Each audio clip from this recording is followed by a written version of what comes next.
Bonjour, alors cette fois-ci nous allons parler alimentation. Pour cela je suis avec Yann Mathieu. Yann, bonjour. Bonjour Delphine. Alors tu tombes bien parce que l'aliment n'a jamais été aussi cher que cette année. Alors est-ce que tu peux m'en dire un peu quelques mots là-dessus? Alors c'est vrai qu'on a des hausses assez incroyables cette année. Je pense qu'on va battre des plafonds historiques sur le tourteau en particulier. Alors on a toujours une explication une fois que c'est haut, hein. Donc on pense que c'est haut parce que globalement le marché des matières premières en général, le bois compris par exemple, tout a flambé. Alors on nous explique que c'est le redémarrage derrière le Covid. C'est sûrement aussi un peu la bourse quand même. Et donc on a aussi peut-être aussi un manque d'offres sur certains ingrédients, mais c'est vrai qu'on a rarement connu ça. Alors comment on peut s'adapter à court terme en fait quand on voit que ça flambe Alors court terme, en fait, on va essayer nous aussi de jouer un petit peu avec ce qui est disponible sur le marché. La première chose, c'est qu'on va quand même essayer de rester un peu zen, c'est-à-dire on ne va pas se jeter sur des matières premières bas de gamme parce qu'elles sont pas chères. Donc moi j'évite le recours au tournesol, aux arachides, aux choses comme ça, y compris dans des correcteurs azotés, ou le 4 points durée qui permet de dégonfler un petit peu le tarif. Parce que finalement, on va gagner d'un côté, mais la vache va nous perdre du lait, ou nous perdre de l'état corporel, ou des taux, et en fait on ne gagnera pas d'argent. Donc on essaye de rester zen et on va aller chercher quelques solutions qui peuvent nous permettre de gagner un petit peu d'argent par rapport au marché. On va rester sur des soja colza, sur des lins, sur des drèches de blé éventuellement aussi qui peuvent être intéressantes. Et on va regarder ce qui peut se faire dans les coproduits humides aussi, où là on a peut-être quelques opportunités pour réduire un petit peu la note. Donc moi, un des produits que j'ai rentré dernièrement, c'est on appelle ça des vinasses, hein. Donc en fait, c'est un aliment liquide qui est issu souvent de la distillerie.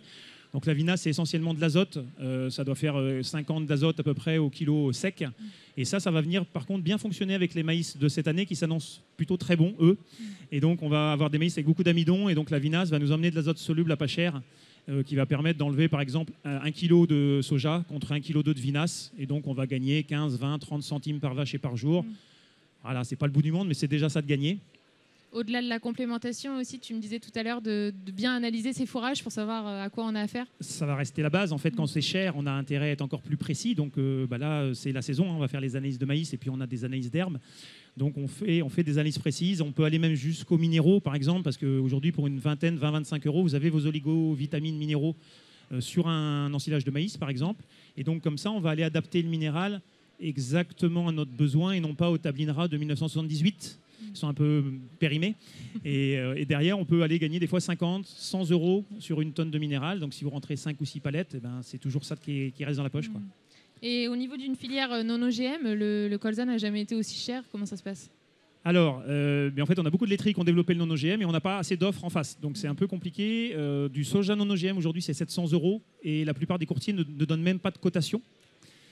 Et du colza, ça doit être 330 €. C'était à 230 € il y a 2 ans. Donc là, en fait, on va essayer de switcher un petit peu entre ce qu'on a trouvé d'autres comme matières premières, mais c'est pas très simple. Moi, j'ai mis beaucoup de wheat feed, de fibres de blé, qui sont des produits humides aussi dans mes rations dans ces cas-là. Comme ça, j'enlève de la céréale et j'enlève du tourteau. Ça me permet de gagner 20, 30, 40 centimes sur des rations. Donc encore une fois, c'est ça plus ça plus ça. Ça va nous permettre de contenir un peu les hausses. Mais il y a un vrai déficit en France aujourd'hui de produits non OGM par rapport à la demande qui va être massive au niveau des laiteries. Donc il va falloir encore une fois travailler sur nos fourrages pour être moins dépendants de nos concentrés, quoi. Oui, justement, là on a cité principalement des solutions à court terme. S'il n'y a qu'une chose à retenir, c'est soyez le plus autonome possible en fait. Eh bien oui, encore une fois, celui qui avait une maison bien isolée aujourd'hui, il s'y retrouve, c'est moins douloureux que celui qui achetait beaucoup d'aliments.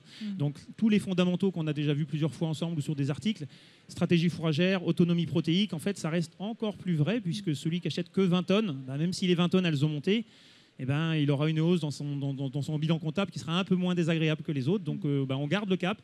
Et puis à court terme, on picore un petit peu des solutions techniques pour essayer de se dépanner, quoi. Ok, merci Yann pour ces conseils. Avec plaisir. Et vous pouvez retrouver du coup de nombreux articles, notamment sur des solutions à plus long terme sur WebAgri.